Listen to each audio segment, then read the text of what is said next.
So really, I mean, I want to understand from both of your perspectives, but particularly you, Enzo, like why invest in Cavallino now as opposed to earlier or later? Like what was going on? So, interesting question. First of all, I mean, Cavallino has always been part of the family somehow. You know, my great-grandfather gave the blessing in 1978 to the magazine, and they started in 1994 with the event. And I came here the first time in 1998. So, there's always been a deep connection between my family and myself with this event. Luigi acquired at the time Cavallino, and meanwhile I was working inside the factory. Therefore, we were not really thinking about that. Then focusing more on investment, on all on the family office. I think that it came the time. It came out organically. We're very good friends with Luigi. I took some cars of our family collection to the event, and we started discussing, hey, why don't we do something together? Why don't we do it? Why don't we develop the platform? And I think it's a unique platform. It's something that I want to be a custodian. We want to be custodians of the event, and we want to also to transfer this passion for the next generation to come. So I think that's the key. When you were in the family, just like seeing everything in the business, when did that kind of click to you? Like, wow, you're part of something extra special that very few people understand. Just to give you the sense how, I mean, we're treating this at home. While, I mean, it was 1998. I was born in February 1988, and my great-grandfather passed away in August 1988. So my mom decided to call me Enzo after him, and so he mentioned this to his grandfather at the time. So Enzo, we're gonna call, you know, the newborn Enzo. They were all expecting something emotional, like a big moment, and he answered, that's a good choice, short name, easy to remember. Okay. So just to give you this sense that we treat it like normally. I mean, it's been there, it's business. It's the history is telling us that we did something unique, you know, something that translate to the last century, and we open in the century to come. I'm generation 4. I hope there will be generation 40, I think, I hope of Ferrari, and they will still enjoy the brand and the product. Both of you, what do you think is going to be, say, some of the top Ferrari models in the years to come? You both mentioned more modern cars, but like, say 5-10 years from now, what do you think would bring, say, some of the top awards here? Well, I think the newly born F80 will be something that will be outstanding in the years to come.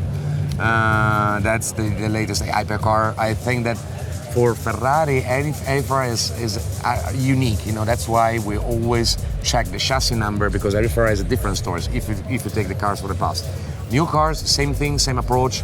The scarcity, the low volumes gives you the idea of the uniqueness of every car, and also the fact that you can tailor-made every single car. It gives you the idea of having a different product from not just for different season, for different years. For you, like, growing up under like the whole shadow of Ferrari, like what did you see like in your family and the business that like really drew you into the brand, and like not just from your family, but like understanding, hey, this is the business and you want to obviously stay within it? Well, I mean, to build first of all on what you're saying about the manual gear shift, this is something that I'm really passionate about, but with new cars you cannot afford to be nostalgic too much. You know, you need always to move forward. You need to have an eye to the past, of course, to the heritage, to the brand, but also to have the best technology possible in order to create the best product possible. You know, if you think about Enzo Ferrari, when he was asked, which is your favorite car, it was the next one. I mean, that gives you the idea of a 50 years old that founded his company in a post-war Italy in 1947. I mean, he was not stopping and think about the past. Now we need to be custodian of the past and looking for the future. So as a personally, I love manual gear shift, but for the future, of course, I mean, there's no comparison in terms of performance with the double clutch that we have. In order to answer to the second part of the question of myself, you know, being there, I was being there somehow. It's always part of my family. I went the first time in 1993 in Imola to a Formula One race. I remember that everybody was so nice to me, but it was something normal. Yeah. You know, I remember the 50 years anniversary of Ferrari when my grandfather took me with the 125S, the first Ferrari ever left the gates of Maranello at the time, and Caracalla in Rome. So it always been part of myself. I always love cars. Ferrari, of course, but I'm a car enthusiast. I mean, I just love the cars. And of course, like we were saying before, you need to separate the concept of mobility and the concept of driving cars and enjoying them. I felt that history like as a boy too. Like you learn about Ferrari, like seeing the front gates of Maranello when I was able to go there for the first time. It was almost just like it's almost like you've been there because the history is just so well known, right? But I guess for both of you, like when you're such an insider knowledge of what's going on, and then you're obviously public facing, like do you feel excited in the fact that you know about products or just interesting things about these cars that really stories haven't been told before, like in terms of just all the things that you've done? Well, as I was saying, every Ferrari is different from one another one. And what is great is that you feel like Indiana Jones, trying to go and reach the story in the heart of the cars of the past, and then all the cars are driven, also the race, especially the racing cars with different racing history, with different pedigrees. So, I mean, what's unique is the history of a single car that reflects the uniqueness of the history of Ferrari. So, I repeated myself extensively in saying heritage as a word, but that gives you the sense of the authenticity of Ferrari. If you ask me what's the difference from Ferrari to any other brand in the world, is the fact that we're still authentic. That my great-grandfather Enzo Ferrari started the company because he wanted to race. Right. Then he started to sell cars because he wanted to fund the team. He needed the money to fund the team. And he's still there. He was asked in 1956 when he lost Le Mans and Jaguar won, so you'll be going to be able to be back on top and winning Le Mans again next year. He said Jaguar, they're selling cars, they're racing because they need to sell cars. I'm selling cars because I'm racing. I mean, don't worry, I'll be back on top. Right. Yeah. And I think we are definitely lucky to be inside this world, to have a perspective from the inside. But beyond the cars, I think we are also lucky to be able to get to know all those people, the Ferrari people, the Ferraristi, as we call them in Italy, because again, each car is a different story, but also each owner is a different story, and you can see people that have been looking forever, for a certain specific model, and then they get it, and then they restore it, and then they bring it here to Cavallino or other car shows. So that's another part, the human aspect of this collecting world, which is so amazing. The restoration process is particularly interesting, and right. And Enzo, are you involved with a restoration company in Italy, right? As a matter of fact, with my father, we have a restoration center, Bacchelle Villa. Okay. Is there since 1972, and we acquired the company 7 years ago. It's fascinating because it started as a hobby. Now we have 40 employees and different projects to come, and so it's not a hobby anymore. But it's never a headache. I mean, it's really a passion. And there, you're really a custodian of the tradition of the hand-beaten and on the painting of the past. That you see the young guys. I mean, you think the average age of this company is 41 years old, so it's pretty unique. And you're being really trying to keep this tradition like it was in the past, like rebuilding the cars, maintaining, of course, all the shapes of the past. So it's something that we really enjoy.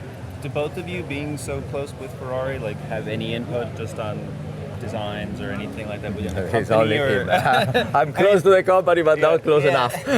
I'm just curious how involved you get to be in that circle in terms of like seeing things in preview, and is your opinion valued? I worked, as a matter of fact, for Ferrari for 5 years. I was on the product development team at the time, so I worked on the Monza, I worked on V12. So yes, I was extensively working on the car. Then I had also the experience of the brand diversification at the time. So how do we expand the brand outside from cars? So, and at the time was deeply involved also in developing the cars. Right now, I mean, we created a family trust with the Piero Ferrari Trust, where I'm the trustee. So right now, I'm representing the shares of Ferrari and the shareholders. So of course, I cannot be an employee anymore. Right. But my grandfather is deeply involved. He's part of the board. He's part of the committee that of the product development. So as a family, we're deeply involved. I mean, it's our home, it's our house, and we never want to sell it. I think that was the best thing that happened truly when Ferrari went public, is that the Agnellis and everyone just like keeping the voting shares in, so you weren't going to have some conglomerate. Absolutely. Ruin Ferrari. And not a lot of people knows, but my grandfather owns the 10% since 1969. Is that long? Yes, really? And I don't know if it's the longest partnership ever with the Agnelli family, but definitely in Italy it was one of the longest. I mean, they've been there since 1969. We worked great together, and actually we buy back some shares more. So we always be involved. As I was telling you, I'm generation 4. Hopefully, it will be generation 40 of Ferrari. Right. My thought of Ferrari, and let me know what both of you guys think in terms of the design. Right, since going to Centro Stile and designing everything in house, it's like Ferrari has kind of had like a rebirth in terms of models. Like, not every model is the same. Everything you're even with the F80, you're right. You're really taking chances, as opposed to some other brands where it always kind of seems the same year after year, decade after decade. But Ferrari, just the designs always seem to be so very, very different from even just a few years to the last. Like, is that something that you want to continue? Is that the idea? That's the DNA of the company. Looking for what's next. Pushing the boundaries, being always on edge in terms of technology and in terms of design. If we start doing cars, like we were doing the 60s, or like other brands doing the same cars, just updating them in 5 years, we will lose the DNA of Ferrari. We'll lose what Enzo Ferrari had in mind. He was thinking always to, the next step, to the next car. Take the history of Ferrari. Every single car represents the decade. They are imbued of the design of the decade. Take the 275 and the 60. Take the Daytona that we have also here. It was launched in 1968 in Paris. And it was like the design of the 70s. Take the Testarosa of the 80s. Everybody grew up with that. The F40 looks like a spaceship when it came out. So the F50 was so unique that at the time was like, oh wow, shocking, right? So you always need to push the boundaries for what's next. The 360 it was a big game changer. So I can go on for hours. You take the design of Ferrari, it's completely unique. You always. I don't like the word disruptive, but it's always disruptive. And on the Monza, what was the hardest thing to develop on that car? Well, first of all, to make the clients digest that you don't have the windshield. But the idea, and I remember perfectly, it was Sergio Macchione's idea of having. He saw a 750 Monza in the Ferrari Classica department and said, "Why don't we do a barchetta?" It sounded like, oh yeah, sure, and then we did a barchetta. So that gives you the idea of having an eye to the past, and protecting the brand and the heritage, but looking for new technology. We used the T700 with Kevlar as a carbon fiber. We developed the engine, which was derived from previous cars, but completely new approach, and so on and so forth. So that car resembles some of the history of Ferrari and what it means to be not nostalgic, but to look at the past in a very constructive way. I miss Sergio and his style. I don't know how you feel on that, but it seems like he was very involved, very passionate. Among all the brands, of course, with Fiat, it seemed like that one was just protect it. And then I don't know how was it working with him? He was a unique human being, first of all, and he's deeply missed. We really miss him. He was a tough guy for sure. But it was a big car guy and a Ferrari lover. He really loved the brand. He really understood the company values, and it was great to work with him. And sometimes it's tough, huh? It was absolutely. Sometimes really, I can tell that the toughest boss you can possibly have. It's just telling it like it is. A lot of what he's just said, even just about electric vehicles, turned out to be true now. And everyone at the time was like, well, how could you say such things? And it was like, well, he was being real with people, truly. He knew. When he said, when the capex is more than the market, the market value of the company, you're in big trouble. And if you have a look at legacy OEM right now, how much money they invested in electrical vehicles, and the market cap, it seems a big trouble.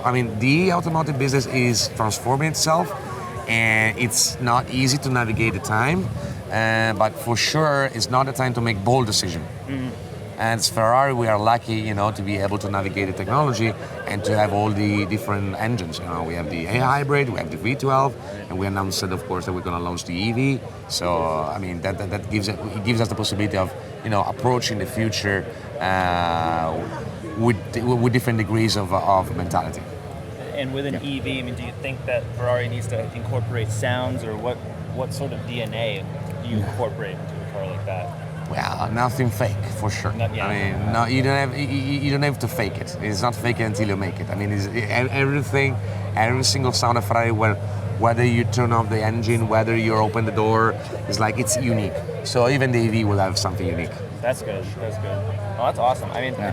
And it is unique. If you drive a 296 GTS, well, you you're, can really you're feel driving it. a plug-in Yeah. hybrid, right? So It's, essentially, it's probably the best Yeah. the best Ferrari to drive so far. It's unbelievable. I The sound is not a V12, okay, but when you jump in the car and you start pushing the gas pedal, it's amazing. No, it so is.